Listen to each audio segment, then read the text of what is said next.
Welcome to MIA2K. Your ticket from Miami to Seoul. We're Kathy and Laura, and we're so happy you could join us today. You probably know us from, just kidding, you don't know us yet. We're just two Miami girls with obsessive fandom tendencies who fell into the inescapable void of Korean entertainment.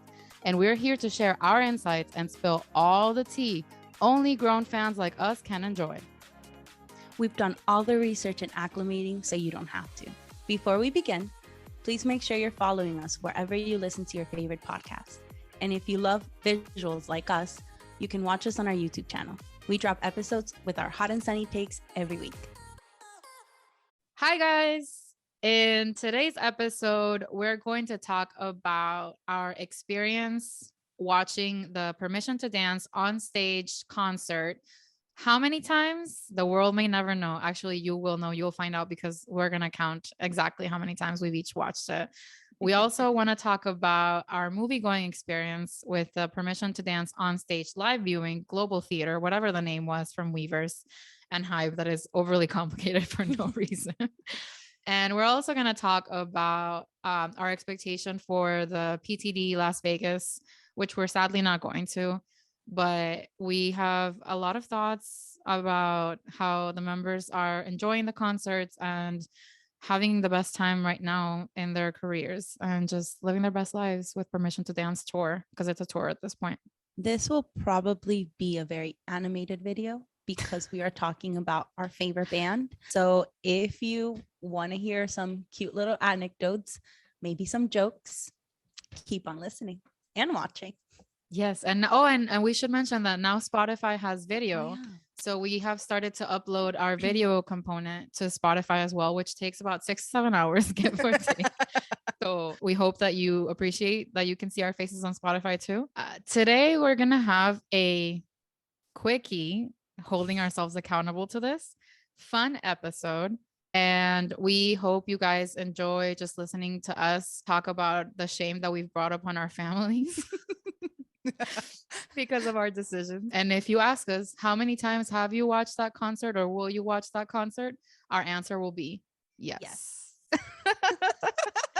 And with that, let's jump right into our experience. So I think it all starts with BTS announcing that this was even going to happen. Yeah.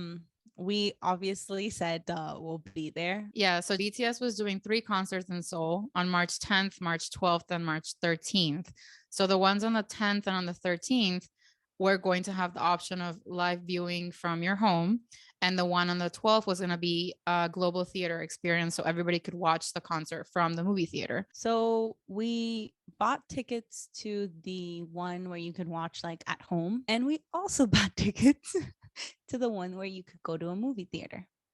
Laura and I have absolutely no chill. Yeah, it's a little problematic, but it's okay.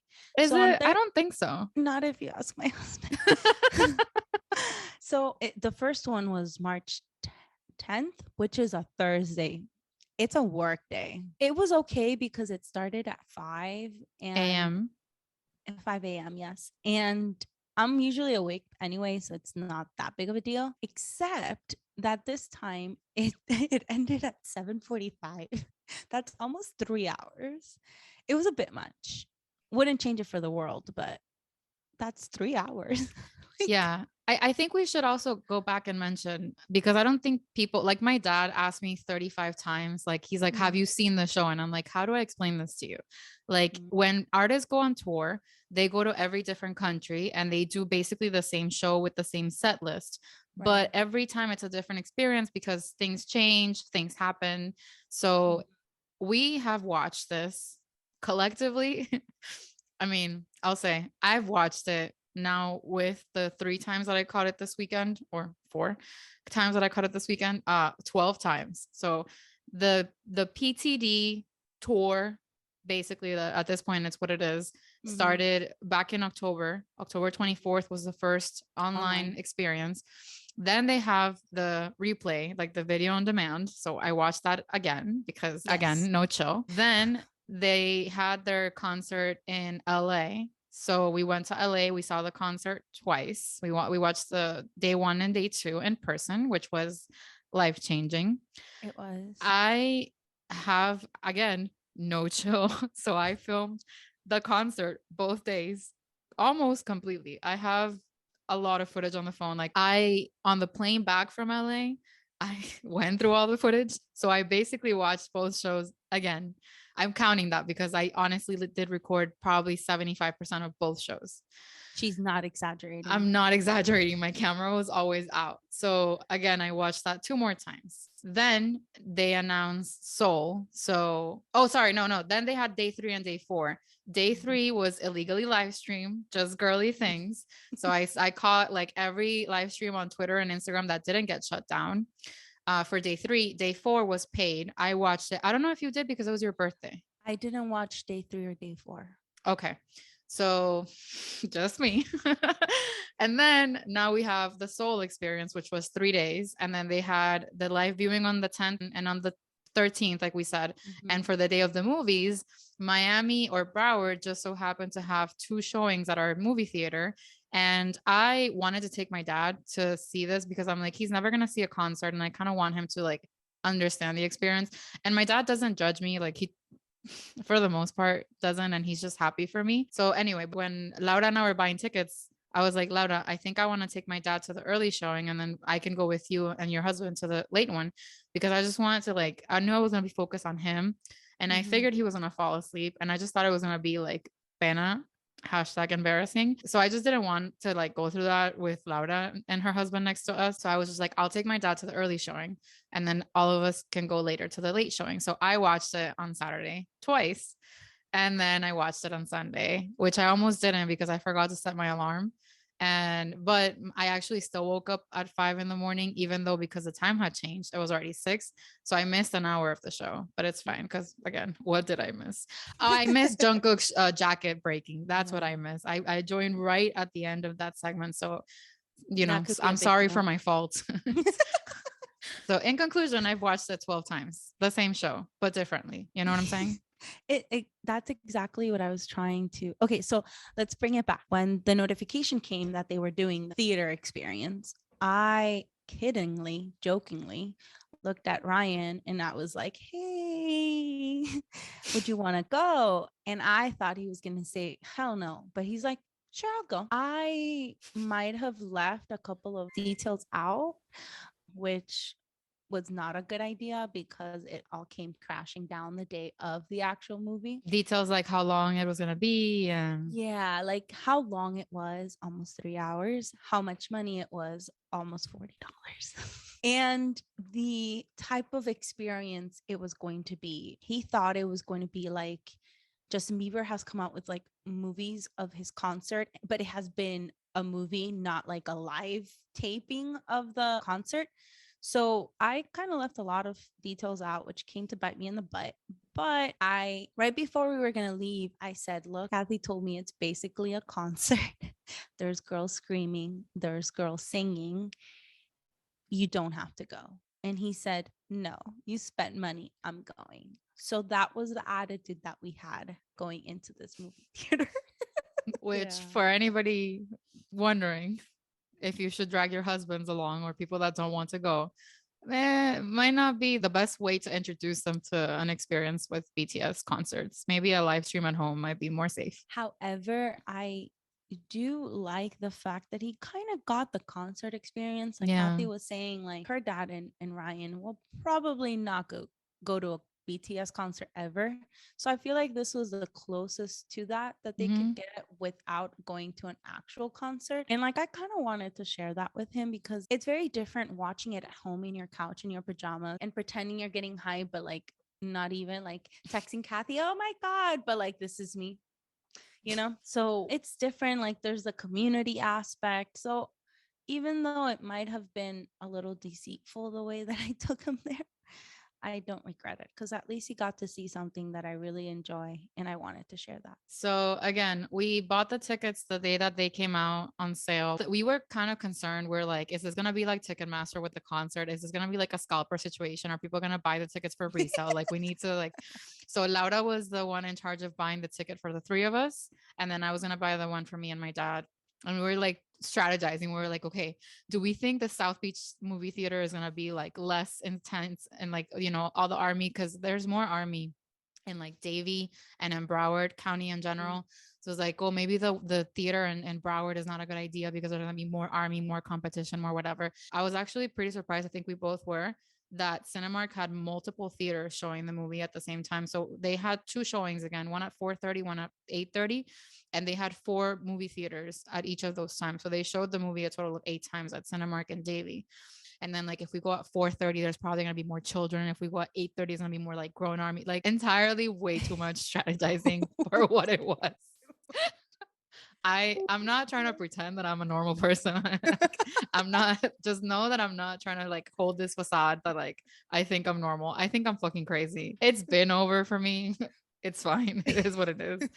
So anyway, we got the ticket. So going into the experience. So we knew from the moment that the tickets went on sale and from when they described it on their announcement that there was going to be no captions for the concert at the theater, which was a huge, huge bummer because again, we're trying to have our dad, our husbands, our peoples that come have an experience where they can get to know BTS better. And when they speak in Korean the entire time, and these are people that are not at all familiar with any Korean, because at least Laura and I may catch like 5 to 10% of what they're saying, but I don't think that that's the case for anyone else that's not exposed to the language as much as we are. So that was a huge bummer. I assume that because the concert was streamed live actually as it was happening in like Asia and Australia and maybe parts of Europe, because it's a paid movie theater experience, they didn't want subtitles to be put on the screen live just in case there were mistakes. And then because they didn't get it, the West wasn't going to get it either. So they were just like no captions for anybody, which again, it just sucks because when we watch it in our homes in the live stream version, the subtitles are imperfect, they're delayed, there's mistakes, but at least we get a gist of what they're saying, of what's going on. And that really makes a difference, especially when you know that like 20% of the program is meant. Like they stop to talk multiple times during the concert.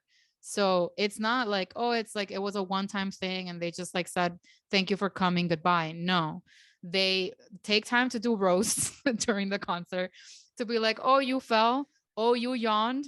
Oh, you did this. Like they roast each other throughout these months. And like we're missing out on all of that. So about what the experience was like at the movie theater. So I'll start with my experience with my dad.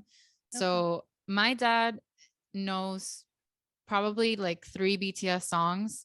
When I sent him their collab with Coldplay for My Universe, I think he was really impressed because he loves Coldplay. So I knew that was a good in for him. I sent him the dance practice video for Black Swan a couple of nights before because any dance practice video is just superior. And I wanted him to see the choreo before he saw the transition that they do at the concert with all the dancers and their feathery sleeves and that beautiful, like it's Oscar worthy in my eyes. The first time I saw that, I was mind blown. And it doesn't matter that I've seen it 12 times. It's still so impressive to me. So I sent him that and I was like, hey, dad, this is your homework for watching the movie. Please just like take this in, enjoy the performance. And he was like, he responded super cute. Like, they're simply like, you can't take your eyes off of them. And I was like, yes, dad, that's exactly what I wanted to hear. And then at the movie theater, when we got there, I nap a lot. And I think I get it from him. We're borderline, like a little bit narcoleptic sometimes. I have a talent for sleeping. So does my dad. And my dad slept through parts of Hamilton. Like if anybody is doubting what I'm saying. So anyway, I knew he was going to fall asleep at some point. So I told him, I was like, you can sleep, but after the transition into Black Swan, like you can sleep at any other point. I don't care. You just need to watch that. He was like, I'm not going to fall asleep. He fell asleep. But yeah, so he went in the first movie theater that I was in. My dad and I were in the auditorium 2, I think, for the first showing. And our theater, we had some pretty rowdy people in front of us, like in the row. We were in row G. First of all, my dad hasn't been to the movies here in years. And when he walked in and he saw that it was like recliners and things, he was like, oh, wow, like, is this the movie experience? And I'm like, yes, welcome to 2022. So the people in front of us were quite rowdy. They were like, I don't know, Yoongi would say like, 안녕하세요. And they'll be like, yes, Yoongi, you go. And like, you know, that kind of energy. So my dad got a lot of that. And they had light sticks, and they would there's one girl was literally coordinating the light stick. There's Laura with the little pen light stick. This girl had, I guess, her phone app out, and she would change the color of the light stick to match the color, like the song, and how they do it in the stadium. Like she had for blue and gray, it was blue. And then for fire, it was red. Like Oh she my knew the God. itinerary. Oh my Like you think God. we're I know we're bad, but trust, there's worse. Yeah. There's a lot. So basically, I spent the whole time at the movies telling my dad what was going on. So like I knew it was coming, and he kept being confused. He's like, "But have you seen this?" And I'm like, "Yes and no. I've seen the like set list and the show, and even the set list they changed. They changed it, like Yeah. usually are on the encore. But I haven't seen this today. Like this just happened today." And so, and because I was on Twitter throughout the day, I knew some things that were said, so I could tell him Mhm. like, "Oh, right now Suga's saying that they did the set list so that not just so that we could see all seven of them constantly, but so they could see us as much as possible." So I would just, you know, throw things like that in. And he was really impressed. At the end, we took a picture of the movie theater, and he texted it to me, and he texted me, "Thank you," all in caps. So he's really Oh, cute. He really enjoyed it. And at the end, he's like, "I could go to their concert." And I'm like, "You don't understand what Ticketmaster is like for BTS concerts." I'm like, "Sir, I love that, you know, you're not at army level yet. You're maybe like JROTC." Shout out to JP for that joke. Uh, but I love the commitment. I love the optimism, dad, but no, it doesn't. So yeah, that was a theater experience with my dad. And then I left the theater to drop him off, came back, and then I want to say the name of the account is Outro Wonder MIA. makes They were sense. hosting an event at the bleachers or at the benches outside Cinemark Movico. And when I got back, they were doing like they were in the middle of like a huge like flash mob with everyone, which looked really fun. But by the time I got out of my car and parked and came and whatever, it was over. So I didn't catch the show, but I got to talk to some people, mostly parents that brought their kids. And I'm here like, no, I'm the kid and I brought my dad. So I'm just walking through earth, just feeling out of place, and I'm cool with it. It's fine. It's really fine. So anyway, Laura. So while Kathy's living through all of this, we're getting ready to go to the concert. And, you know, at this point, like I mentioned, the truth is coming out. And Ryan's not the happiest man in this planet. But, you know, we're getting ready and he's asking the same question like, have you seen this? Is this, when was this filmed? And we had a whole discussion because he didn't believe me that they had filmed it that same day and that it was going to be shown in the theater. He's like, no, that's impossible. Like they have to do production and all of this stuff. And I'm like, Ryan, they're not doing production. Like how it is what we're getting. So he's like, well, you know, I'll never know the truth because when we get to the movie theater, if I'm right and you're wrong, you're never gonna like accept it. I was right, but that's besides the point. Laura was texting me as I was like at the movies to try to like help Brian make his mind up. And I was like, no, Laura, this is today's concert. Like you can tell him on Thursday, this happened and this didn't happen today. Today, Jimin fell, Sugar fell. It's raining. Like that was the biggest thing.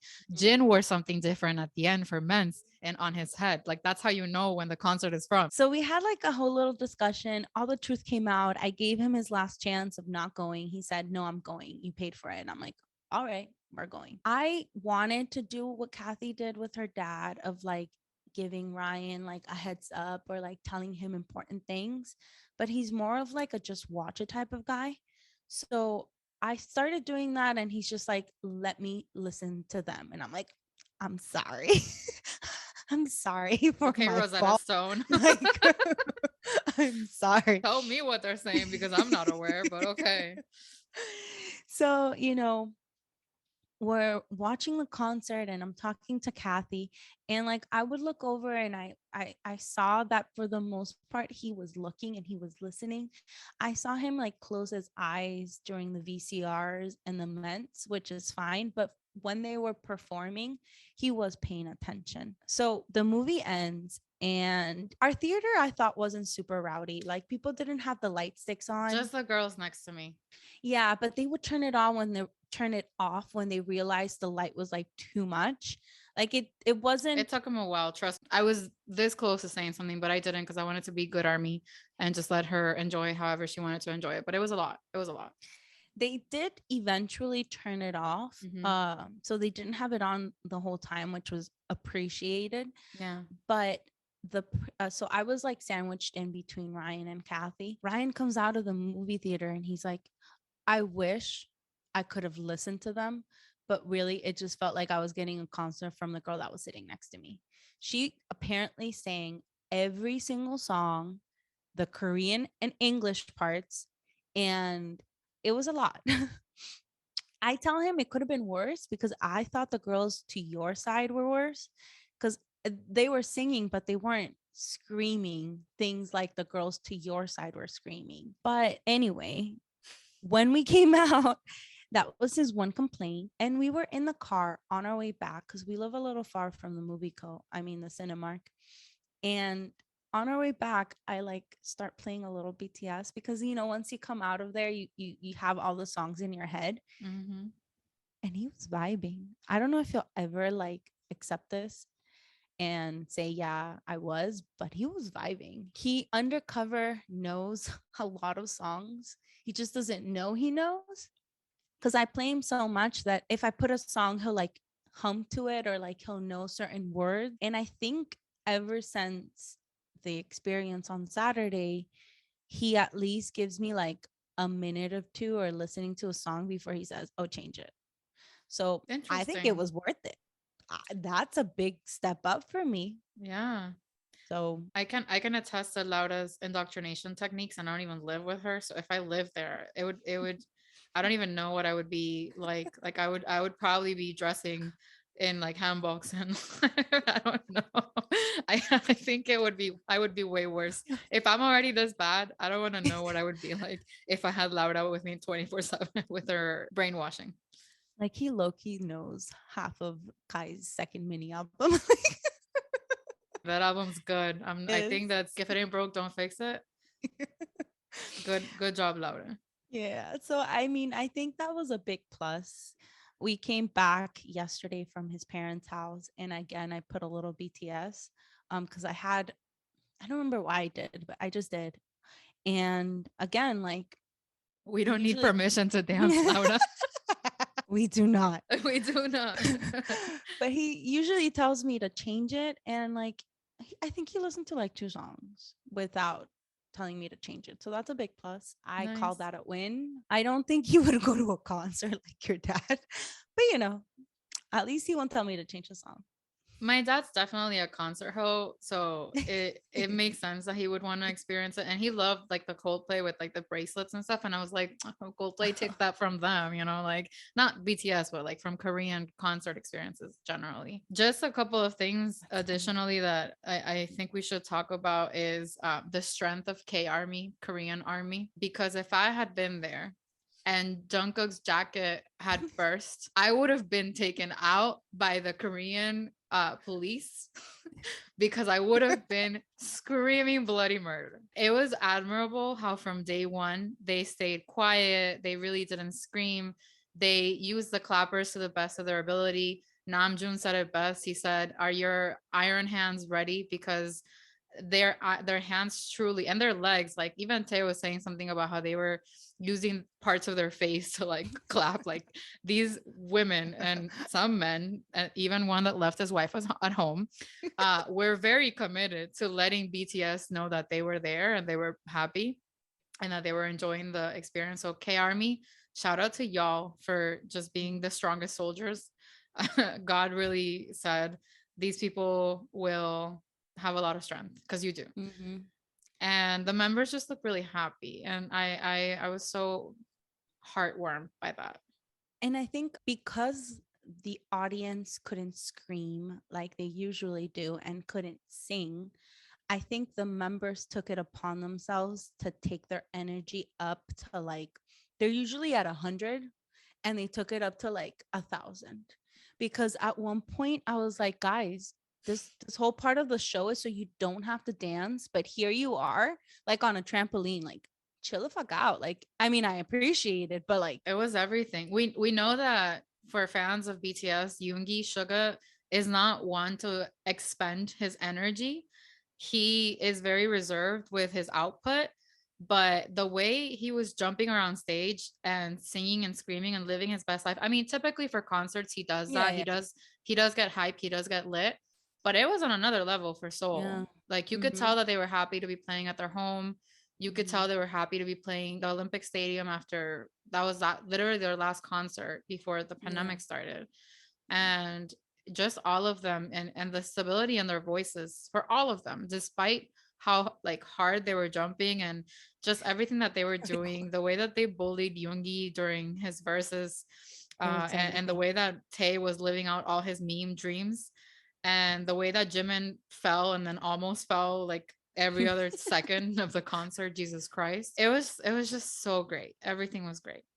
Ryan actually commented on that. He's like, for someone that's so graceful and what he considers the best dancer in BTS, Jimin is really torpe. Like he was falling around or like almost falling around. Like he was like, even when he was pretending to do like the slippery slide, risky business one, Yeah, yeah, yeah, he yeah. was still like almost falling for real. So like it was the best clumsy Jimin that we could have Yeah. ever hoped for. Yeah, I mean, I think even I was telling my dad, I'm like, I was trying to give him the background. I'm like, he always falls, usually Mhm. off of chairs, but he also has a lot of footage of him tripping on stages a lot.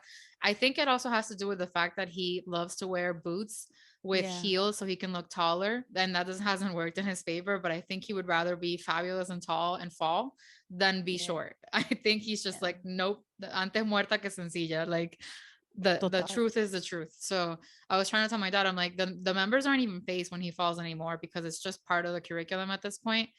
And obviously, when he does it mid a number that is like serious, no Yeah. one, moved the muscle or anything. When he tripped during Idol, I think Tay laughed, and the Yeah, he Yoongi did. He too, did. they could see him. But in the other one, like they, was it Blood, Sweat, and Tears or was No, it it Black was Swan? Black Swan. When he fell during Black Swan, and that was an actual hard fall.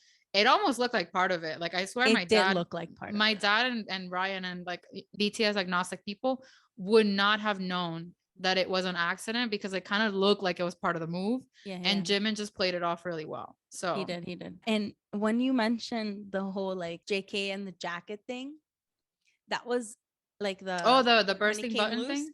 Yeah, yeah, yeah, yeah. That was another thing that Ryan mentioned. So we're in the car and he's like, these people, they show an elbow and all the girls are screaming. Like this movie theater is gonna have to change their seats. Like it was a lot. Not the seats, not The from the seats. wetness, not that. Oh my God. I was trying to let him know that I'm like, Dad, you don't understand. Like in the West, we've seen artists and like they're fully naked and like we're kind of impervious to it. But when it comes to BTS, like we see a clavicle and we Bro, become rabid. bro. Rabid. In the movie theater experience, Jin showed shoulder. I was like, shoulder. It's a fucking We shoulder. got a full, and it was a big chunk of his shoulder and his like upper arm because he never shows that. It was It's a full shoulder. tricep. Oh my god. I hate who we've become. Suga was like, here's my hurt elbow from me falling. And I was like, not the elbow. And Jimin had worn in LA a turtleneck without sleeves, which was delicious. But then here for Seoul, they changed their outfits a bit and they included red. Oh my god, delicious. And that mesh top that like I'm just like every time that the editors for Run BTS and the Soup whatever are trying to cover up Jimin, I'm just like, guys, why are we trying like this? First of all, Jimin was from the beginning the bait for being hot. He was from the first debut song, he was the one lifting his shirt showing his abs. In that show in 2014 when he like ripped his shirt off in China for like mom, he ripped his shirt on stage. I'm like, there's nothing we haven't seen, and yet here we are. We see a mesh top and we forget that we are women and asking for equal rights, and just it's all out the window, all And of it. for what? It really is ridiculous what Hybe has done to just Genius. desexualize BTS while making them hip thrust.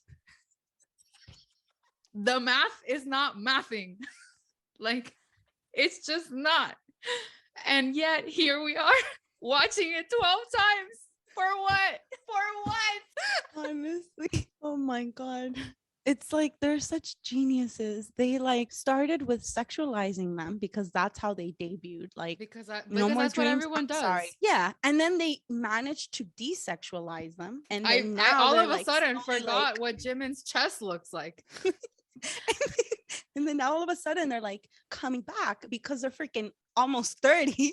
And if Jimin wants to show his freaking torso, he should be allowed. When Jungkook's jacket burst on day 3, that man tried a button. That button was so army though.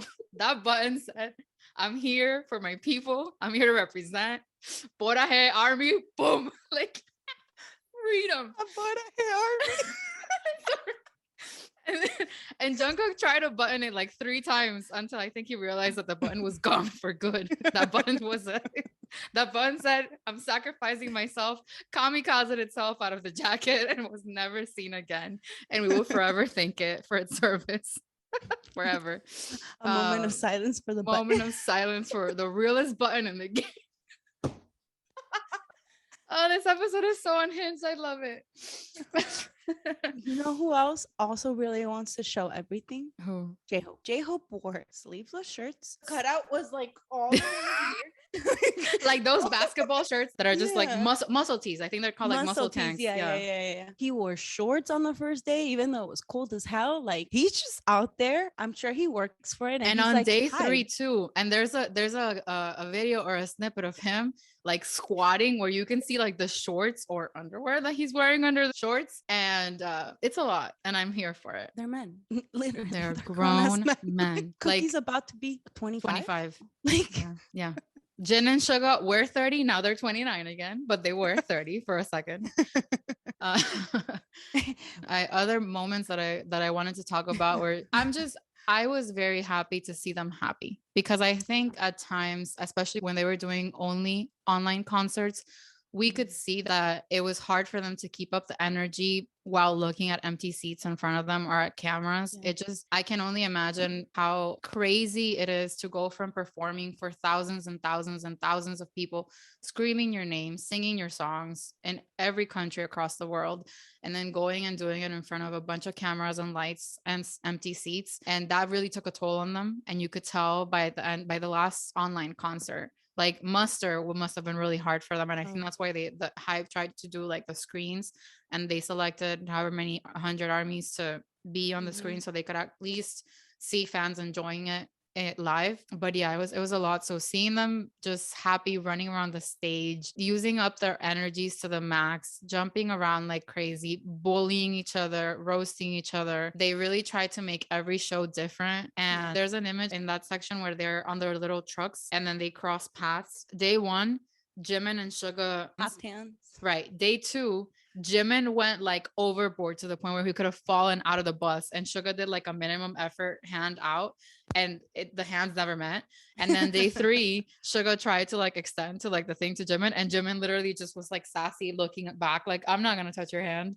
So every day this is why we watch the show repeatedly and why it doesn't really get old, because Jungkook's jacket might burst. Yoongi and Jimin might have a different Tom and Jerry dynamic that day.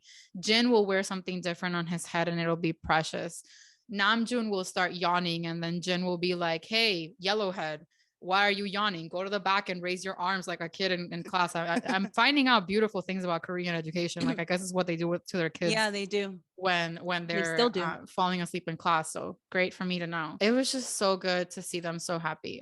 You can really tell that they're genuinely happy for the most part. This was exactly what they needed. And I can't wait to see what they do in Vegas because I'm going to watch that concert again. So let's see how many times Kathy can watch PTD without being like, "Okay, guys, I'm done." Like it's been enough. It's been enough. And we have, I mean, besides PTD in Las Vegas, they also have the Grammys performance, and they're going to be on Good Morning America, I think, sometime this week, right? Yeah. So there's a whole bunch of content for us Army to enjoy, and I'm just excited. I think we should mention also, we're not going to Vegas because when the announcement was made, we traveled to LA twice in November, once for Head in the Clouds Festival and once for the PTD concerts. And that was a lot. And traveling from the East to the West Coast is exhausting. There's a 3-hour time zone difference. It's a 6-hour flight. You have to just like, you know, the hotel, everything, whatever. Vegas is a lot. I've been to Vegas way too many times for both work and for fun. And Vegas is a lot. So as soon as they announced that they were going there, I wasn't immediately like, oh my God, I must go. Because if it's the same concert, like at the end of the day, it is the same in many ways. If they were coming to the East Coast and if they decide to announce like a tour where they're going to come to New York, Atlanta, maybe Orlando, I would go 100%, no doubt. But Vegas, I knew it was going to be really expensive, like really pricey on the hotel side. Yeah. So we're not going to Vegas for that reason. And also because we have demanding jobs and some of us have husbands that they don't want to get into fights with. So because it's also Vegas. Like I would feel a bit uncomfortable going without Ryan just because it is Vegas, just the vibe, the aura that Vegas has. And so like I knew that if I were to go, it would have had to involve Ryan, and he's not gonna go to the concert, and like everything that we would be doing in Vegas would be for the concert. We would have ended up at events with Maddie for our Misu travel, and Ryan would have been the only guy there. So it wouldn't have been fun for him, and it would have been a very hefty expense for him as well. And I also have family that are visiting from Colombia, so I can't just be like, hey, I'm not going to be here, even though you planned this like a year ago, because I'm going to go see the same concert that I've already seen 6 other times. But it's okay. We're probably going to catch it either online. Yeah. And this is the first concert in America that the members have Instagrams for. So their activity on Instagram for the Seoul concerts were great. Yoongi decided to figure out how to use Instagram to be contrived. He really kind of took advantage of all the pictures of him to be like, here, thirsty girls, take this. You're welcome. Great. So I'm really looking forward to seeing those posts. There was something on Twitter that said, who's going to be the first member to be like wearing LV and LV because they have their Louis Vuitton partnership. So Louis Vuitton in Vegas, I'm going to place my bet and say it's going to be J-Hope. And that sounds very J-Hope. Yeah, it sounds like, I mean, he literally posts his outfits like he, you know, it's so, can I just say really quickly, this is not specific to the concert, but it's so funny how many things the fans say in mostly a delusional, funny, jokey way that ends up being true. Like there was a meme forever going around of this guy laying in his bed and then like his outfit laying next to him, and people were like, oh, J-Hope sleeps next to the outfits he's gonna wear the next day like this. And that was a joke for the longest time. And then he got Instagram, and then he started posting pictures of his outfits. Like he would lay them on the floor to be like, this is what I'm gonna wear tomorrow. And we were like, it wasn't a joke. So there's a lot of that happening right now that they have Instagram in many ways. And it's just one more way to love them, one more reason to love them, and one more outlet for them to give us content. So I can't wait to see the Instagram posts. And honestly, I just hope that they have the best time in Vegas because they deserve it, even though we won't be there. It's okay. It's not, but we'll live. Okay, you're right. And with that...